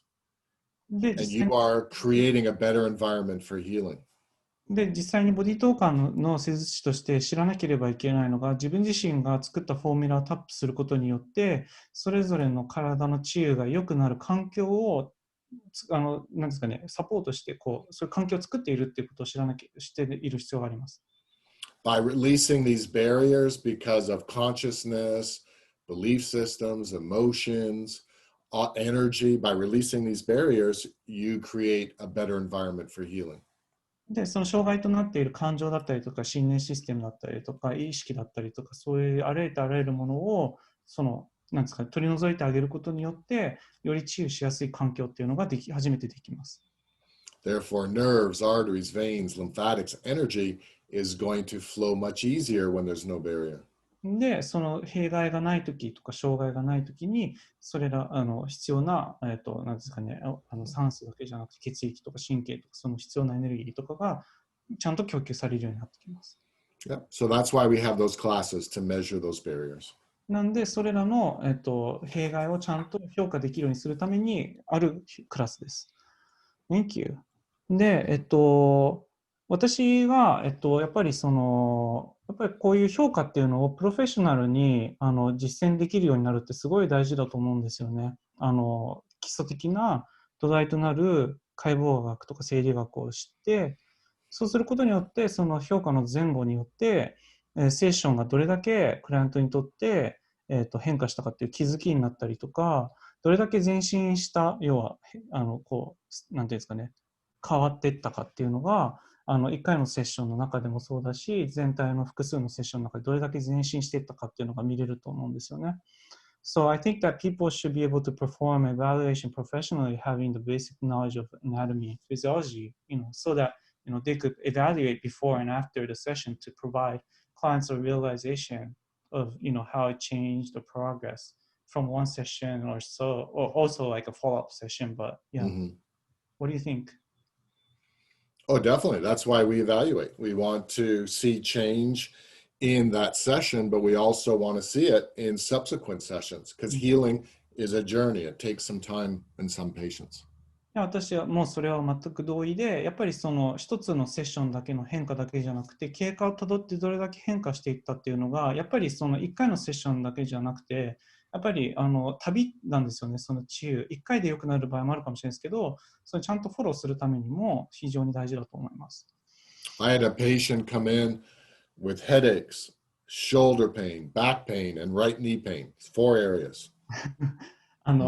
私の患者さんの中で頭痛い、肩痛い、腰痛い、膝痛いという方が来ました。And so I treated him over a 2-week period. で、私は2週間かけてその方を治療しました。And then I go to him, how you doing today? How do you feel? 今日どうですかって聞きました。I'm no better. 全然良くならない。I'm going to the doctor. ドクター行ったけど全然良くならない。I go, what's going on? 何が起きてんの？わか He んない。goes, this headache is killing me. 私の頭痛がすごい、もうとにかく私をすごい悩まさせる。How's your knee? 膝 How's どう your ですか？ back? How's your shoulder? 腰どうですか？肩どうですか？ They're not bothering me. いや、全然痛くな See, patients, they forget about those things. い。で、やっぱり患者さんそういうの忘れちゃうんですよね。I had him walk up and down the stairs, which 2 weeks ago was creating pain in his knee. Doesn't cause any pain now. うん、で、やっぱりその階段が初め痛かったのが、今では痛くないとかっていうこともあります。I had to move his shoulder and his back. Before it was painful 2 weeks ago. No pain now. で、2週間、そういうね、前はすごいこういうふうになっても痛かったのが、今では痛くなかったりするんですよね。Patients forget. だから患者さん忘れちゃうってことです、要は。良くなると。That's why if you're going to be a professional, you want to write everything down だからプロフェッ so シ that ョナ you ル can で measure change. ちゃんと経過をたどれるようにするために書き留めることが非常に大事です。And show the progress. で、それがどれだけ前進したかっていうのを見せられるようになるってことも大事です。Okay. Yeah, thank you. And, 何そろそろまとめ。Okay. So overall, what do you think is important as a practitioner in this time of crisis? Sorry, 日本語 to be able to help keep their business and practice going healthy. で、私が今言ったのは、要は締めくくりの質問なんですけれども、まとめて、やっぱりこういうコロナとかそういうね、今こういうような変化の時の中で、ビジネスとしてやっぱりいいプラクティスをしていく、健全なビジネスとか健全な施術をしていくには何が大事だと思いますかっていう質問です。Yeah, the final I have a very busy practice and I teach almost every weekend. で、私毎週のように教えています、クラス。And because of this COVID-19, all my classes were canceled. で、この COVID-19 によって、すべてのクラスはキャンセルされてしまいました。My clinic went down 60%. 私のクリニックも 60% 落ちました。So I had to rethink things very quickly. で、なので私すぐにやっぱ軌道修正しなきゃいけませんでした。I didn't know about Zoom. 私その当時全然知りませんでした。Zoom のことなんか。I never heard of it. 全く聞いたこともないです。I think Zoom started the virus. Zoom がウイルスを始めたんだって。Because now they're going to make lots of money. なぜかって言って今お金作ってますからね。これ本当かわかんないけどな。冗談として。I have a webcam now. I have lighting, an O-ring. 私今ウェブカムがあって、なおかつライティングもちゃんとしてるらしいです。I have this, so I can sound better and I can hear better. で、私がちゃんと聞けるようにするためにこのヘッドセットも買いましたと。Yeah, I had to learn so much. 私自身すごい学ばなきゃいけなかったんです、この変化の最中で。But the one beautiful thing is I've always done distance sessions. でも私が良かったって思っているのは、やっぱり遠隔の治療を今までやってきてたんですよね。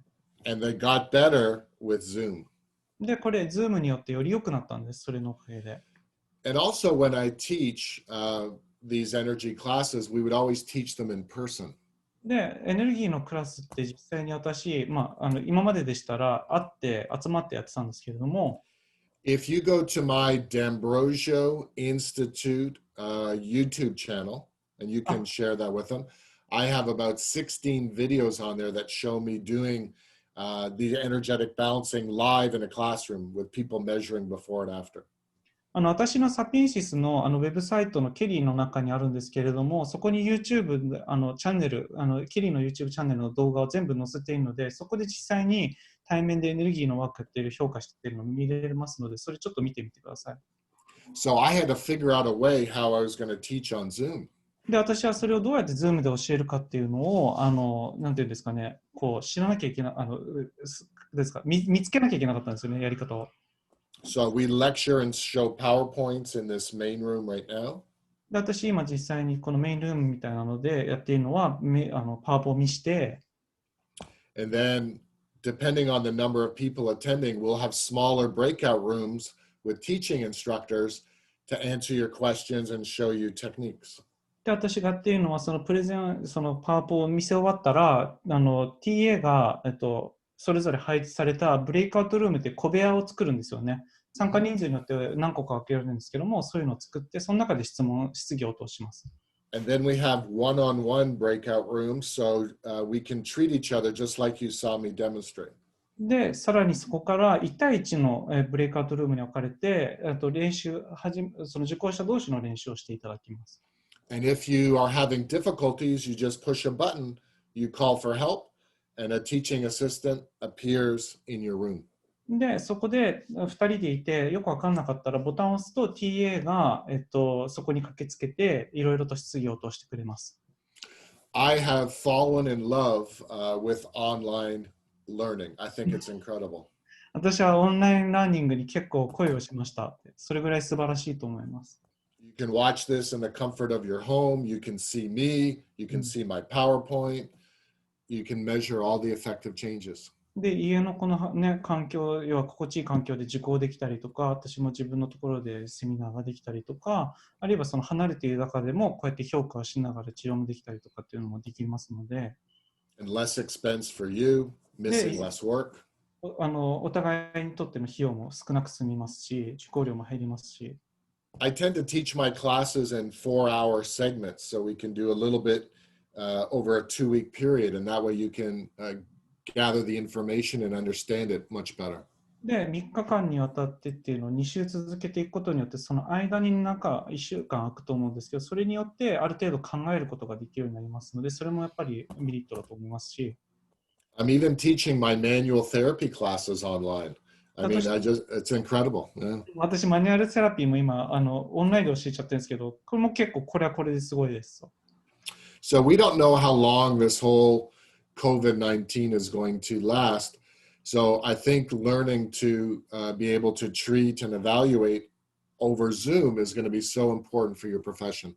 で、実際にこの COVID-19 がいつまで続くかわからないので、実際に遠隔で評価して治療ができるようになることって非常にこれから大事になってくるんじゃないかと思います。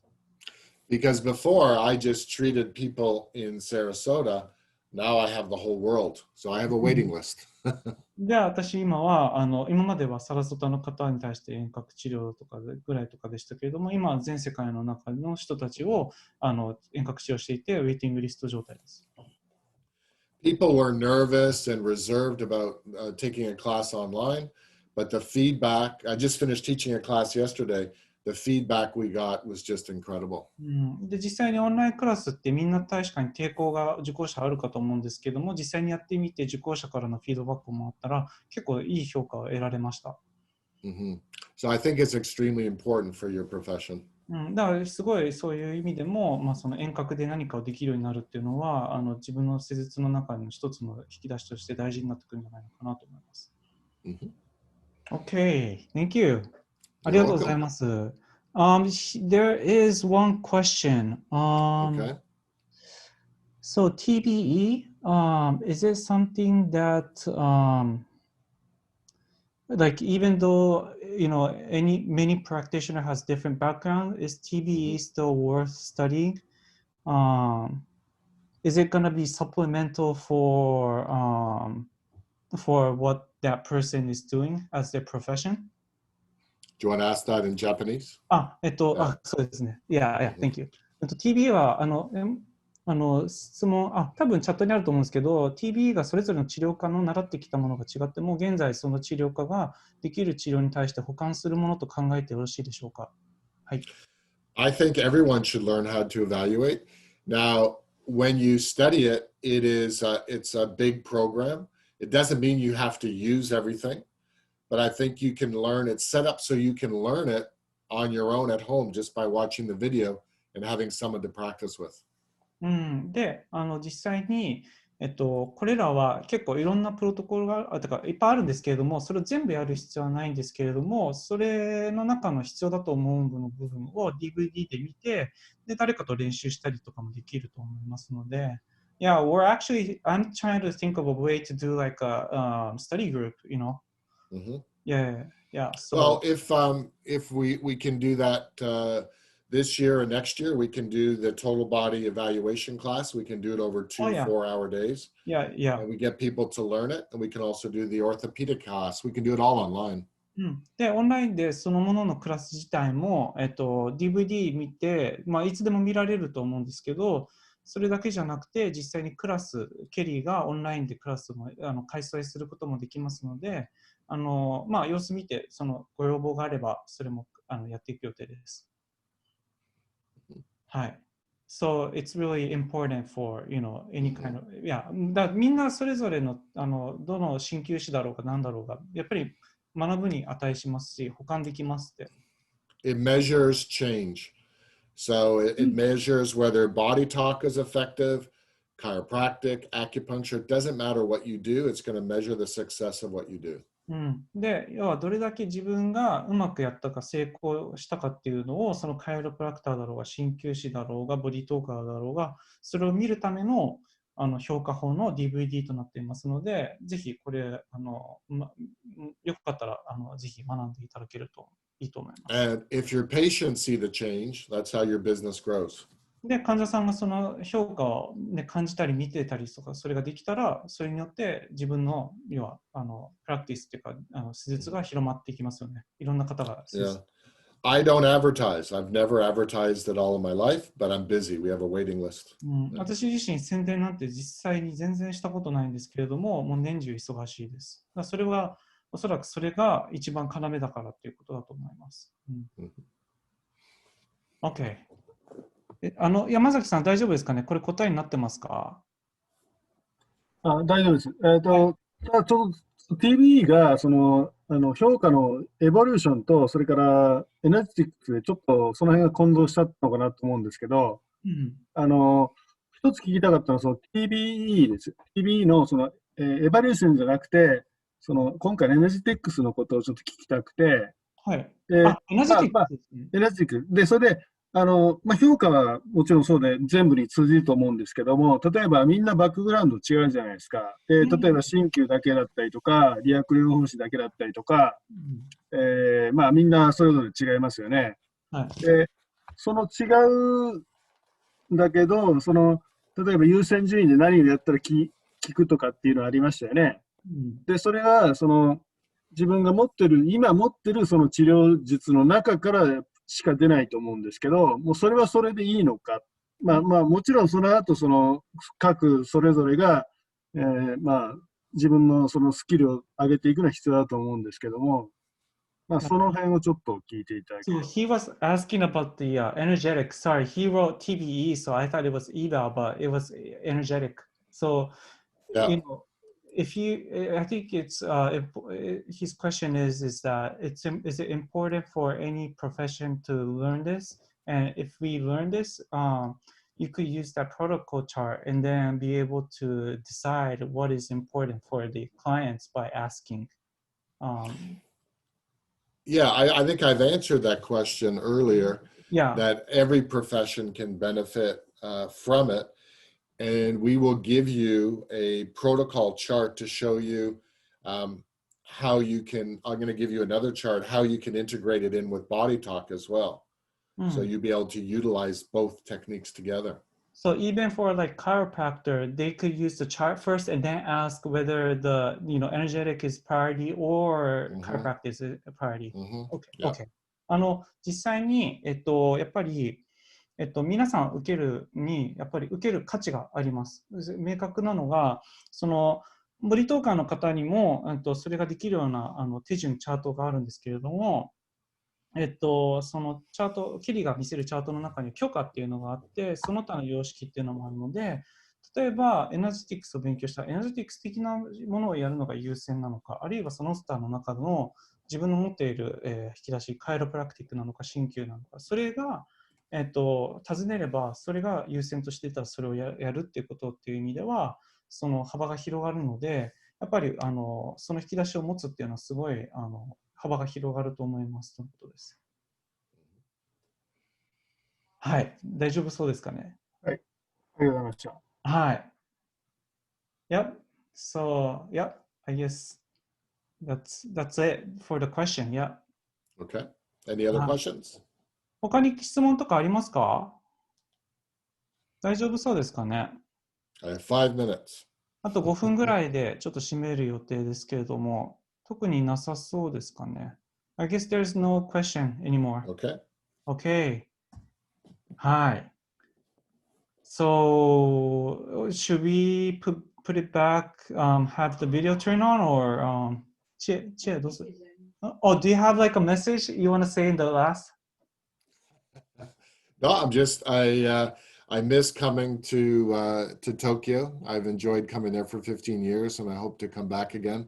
I've enjoyed working with the practitioners of Japan. で、やっぱり私自身15年間日本に来て教え続けてて、やっぱすごい日本を楽しみにしていましたし、まあ、ちょっと今来れないですけども。And I think this class, Energetic Balancing Online, is a nice way to reconnect with the practitioners of Japan and the body talkers. で、このクラス自体が、日本にいる、なんですかね、こう、ボディウォーカー、だったり、ボディトーカーの方だったりとか、このケリー、カイロプジャーナルの方たちとつなぐいいきっかけになると思いますので。And I look forward to another 15 years of working with the Japanese practitioners and just sharing information and helping us all grow.